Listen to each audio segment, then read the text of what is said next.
So here it is, guys. My purpose here today is to give you a 3-word manifesto that can save human civilization. And if I've not proven that to you by the end of my talk, then I will have failed.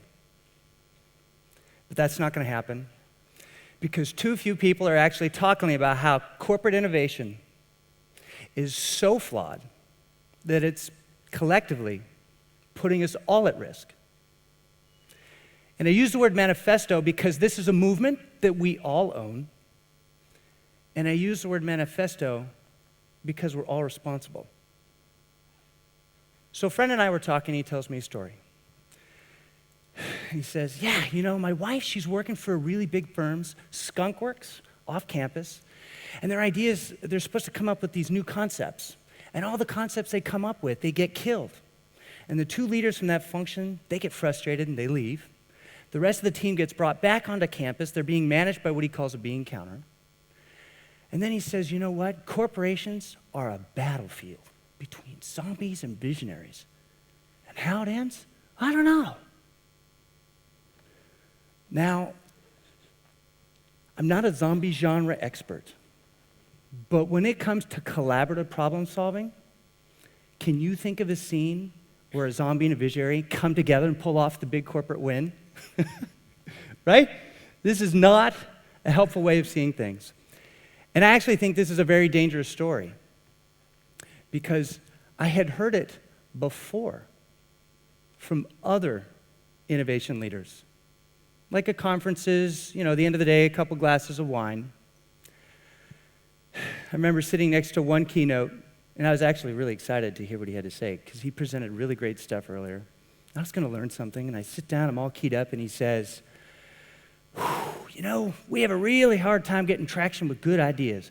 Managers, they don't see it, they don't fund it, those ideas just die. And we have really, really risk-averse decision-making that is slow.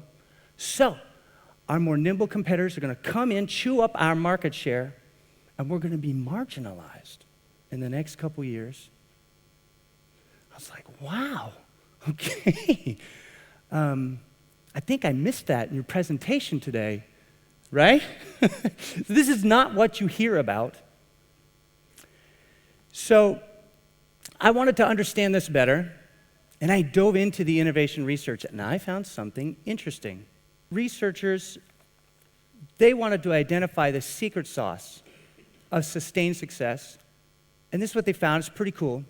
They used 10 years as the time horizon, and they used stock value as a performance metric, okay? Now, the percent of firms that were able to deliver an above average shareholder return over that 10-year period. Any ideas? 10%. Pretty small group. And this group did 2 things better than all the rest. Any thoughts? They managed their costs and they organically grew. And you can see here in this resource view of your corporate activities that you have your core business over here and you have your disruptive solutions over here. Now, these ideas are very different. Can you see that? When I'm managing cost, I use linear thinking with tools from engineering and finance to reduce variance and eliminate waste for today. When I'm seeking new growth, I use divergent thinking, okay, with tools from, creative problem solving, scenario planning, and the idea is to generate new ideas and explore possibilities for tomorrow. So what's the point? The secret sauce is to get the best out of both of these worlds, cultures, both the reductive thinking and the generative thinking, okay? Now hang with me here, because Fitzgerald wrote that the measure of a first-rate intelligence is the ability to hold 2 opposing ideas in your mind at the same time and still function. And as it turns out, that happens to be the measure of corporate intelligence, right? So who knew? But that's the deal. And companies, they're really struggling with this right now. So some may say, why should I care? Let the poor-performing companies die, right? Survival of the fittest, it's a Darwinist view, and there's a logic to that. But consider the following. Think of all of our most dire environmental problems, climate change, deforestation, pollution. Can you think of any one of those where commerce is not right at the center of the issue? And isn't commerce key for developing these innovative solutions? The World Business Council for Sustainable Development, they're saying that if we continue business as usual, by 2050, we will need 2.3 Earths. Now, I actually checked. I don't have any Earths in my inventory. So here's the question, everybody. These are my boys. Do we really expect their generation to get educated, come online, and solve these problems in just 39 years? That is why I don't think we're just talking about corporate viability. This is why I actually think we are talking about human civilization. Right? Just another day at the office, huh? So some might say, well, wait a minute. Wait, we know the secret sauce. It's not secret anymore. Leaders just come in and do this. We should just incorporate it and go. Great point. Let's see what leaders say. Here's the IBM study, 2010, global CEOs. Two interesting findings here. First, 8 out of 10 CEOs expect their environment to grow significantly more complex. And this is key, guys, because they see that there are more moving parts, more interdependencies, and more unpredictable dynamism. That's what they see. How do they feel about it? Fewer than half believe they know how to deal with this successfully. So that's what leaders say. Where does that leave us? Well, maybe it leaves us with a problem. And I was sharing this with a friend of mine. I'm like, hey, man, we've got a blind spot. There's a massive amount at risk. We've got to do something. And he sort of says to me, yeah, no. I'm like, what? He's like, no, I have a heads-down approach to the tasks in front of me right now. And he can see that I'm really struggling with this. No, let me draw this for you. He says, admit it. There's a little ostrich in everyone. And he says, if you want me to pull my head out of the sand, you need to tell me what to do. So that's fair. 2 to-dos.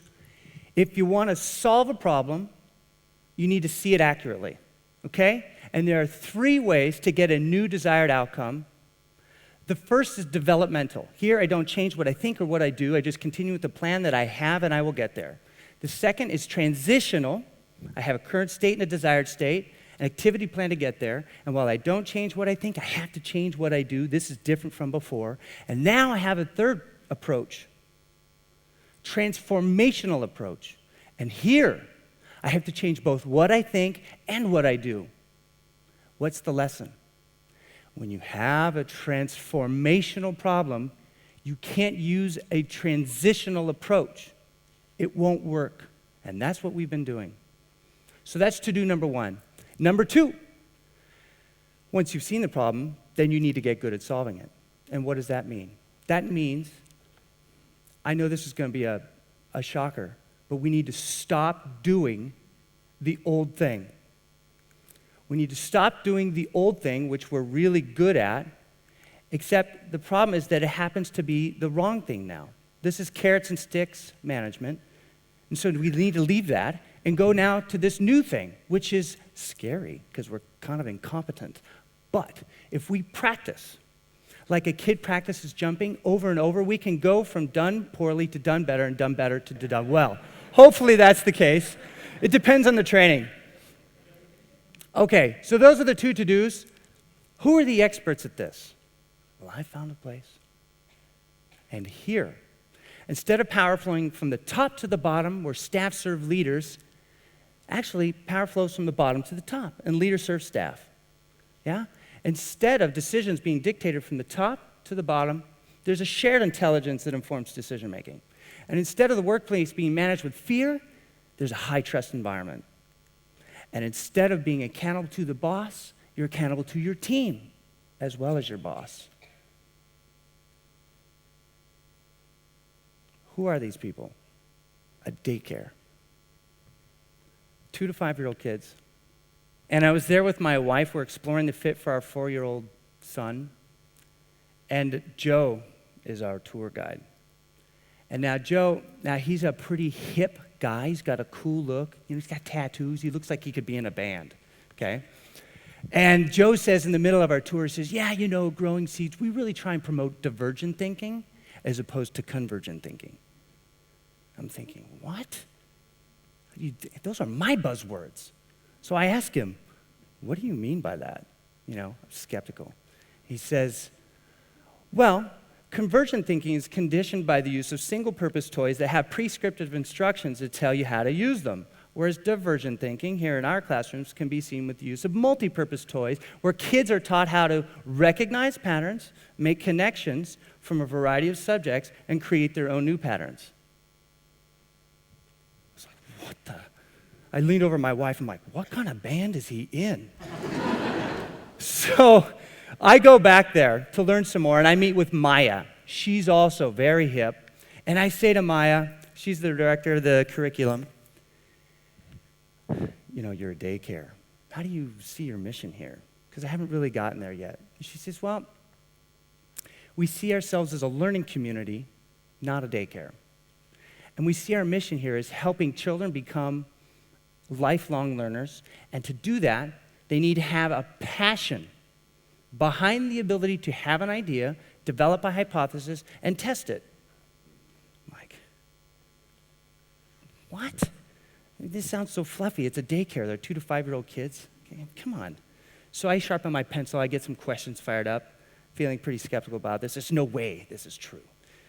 And I say, so that's fine. Tell me what you do to make it true. Yeah? What do you believe? And she says, well, a couple things. First, we believe in immersion curriculum. And for us, that's child-driven education. And we activate that with this thing called the ball toss. This is how it works. Kids come in, they have an interest. That's a ball toss to us. Spiders, okay? And then we put a curricular approach together, wrap it up, and we toss the ball back to them. And their interest and engagement in that idea tosses the ball back to us. Ooh, dead flies. Okay? This is inquiry-based, collaborative learning. I was like, I am still getting oriented here. I looked over at her bookshelf trying to figure out what books is she reading, right? I want to know. It's a daycare. But she goes on and she says, the second thing that is really important for us is we believe that it's mission critical to have a high challenge, low risk environment. And she says there are 3 legs to that stool.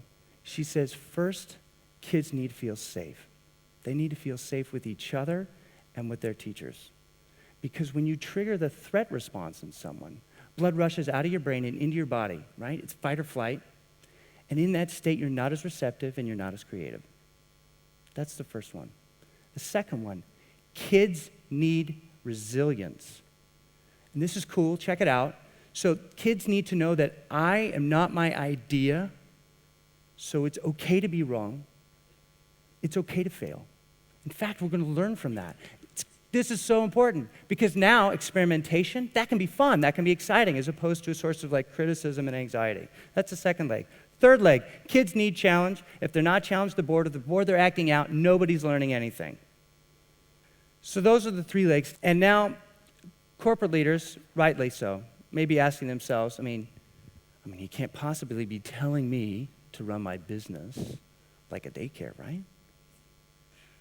That's exactly what I'm saying.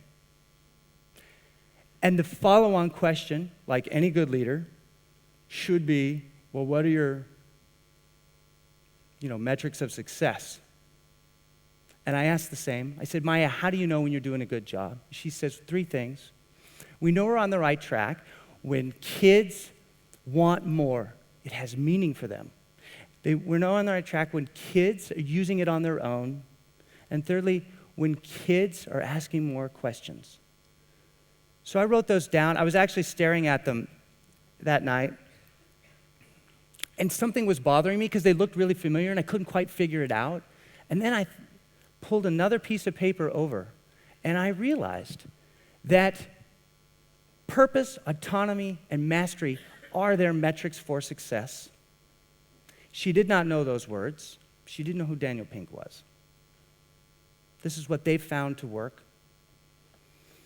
So I had to ask her just for my own reassurance at the end. I say, look, this is what you think, this is what you do. Is it working? And she says, yes. She says it takes time and patience because children only have half a frontal lobe developed. But it's working. So that's children. But what about our workspaces? Adults. You may have known of some great examples. I found a place. This is G Diapers. They make an eco-friendly diaper that doesn't go to landfill. That's pretty cool. And they have a chief cultural officer there. His name is David Sawyer. And David's passion is smart human systems and how to create them. And he brings me in for a G Diapers visit, and what do I learn? What do I find? I find their version of the ball toss. I find a safe environment with open discussion. I find that when crisis hits, they're totally resilient. I find that when I ask them, how do you take all that cultural handbook stuff and put it into your practice? A long-term staffer says to me, well, you know, David, nothing against that cultural handbook, but we just don't use it, we don't need it, because it's just kind of instinctual. As if it had always been instinctual, right? Can you see how that's a huge compliment for David? And as it turns out, Fortune magazine has also paid a huge compliment to Kimberly Graham Nye. She's the co-founder and president of G Diapers. They just named her to be one of the 2011 top 10 most powerful women entrepreneurs. Why? What are their measures of success? Year-on-year growth, 67%. Revenue per employee, well, they're right above eBay, right behind Facebook. And their attrition, employee turnover, that's 5%. And no, that's not an annual number. And no, that's not voluntary departures. That's all departures in the lifetime of the firm. I can tell you right now, these people are engaged, and we know the facts are in on engagement. It's driving bottom line performance. And we also know, ironically, that employee engagement is at an all-time low, according to a US Gallup poll. And I use the word ironically because we know that purpose, autonomy, and mastery are what motivate people in the workplace. And we also know that there's more coming on. Therese Almobile, she's a Harvard business professor, and her husband, Stephen Kramer, they found something out. Check this. Progress on meaningful work, which is a combination of purpose and mastery, right? This is the leading workplace motivator by far. Where are leaders on this insight? They went and asked them, 669 of them globally, to rank these 5 motivators. And what did they find? They found that progress on meaningful work came in dead last. 95% of them got it wrong. Okay, guys, they did worse than random. So, in conclusion, let me lay it out. No matter how hard you try, no matter how much money you spend, you simply cannot create engaged, world-class teams of knowledge workers using an autocratic mindset from last century. It's not going to work. So when you go home, I actually made a little something for you to take with you, a little manifesto. You guys want to hear it? Yeah? Okay. Let's start with this one. Go. There is no grown-up in charge steering us in the right direction. It's up to us, all of us, to go back to our workplaces and open courageous conversations around what it means for power, around how people are managed, around how decisions are made, and around how accountability works. Second, jump. Remember, we're going to plant our feet, spring into action, and we'll be bad at first. But with practice, we can go from done poorly to done better, and done better to done well. And finally, enjoy. Making progress on meaningful work. Let's make that the new normal. It's good for you and your career, it's good for your company, and it's fun. So go jump and enjoy. If kids with half a frontal lobe can do this, so can we. And if we do, I think we just might save human civilization. Thank you.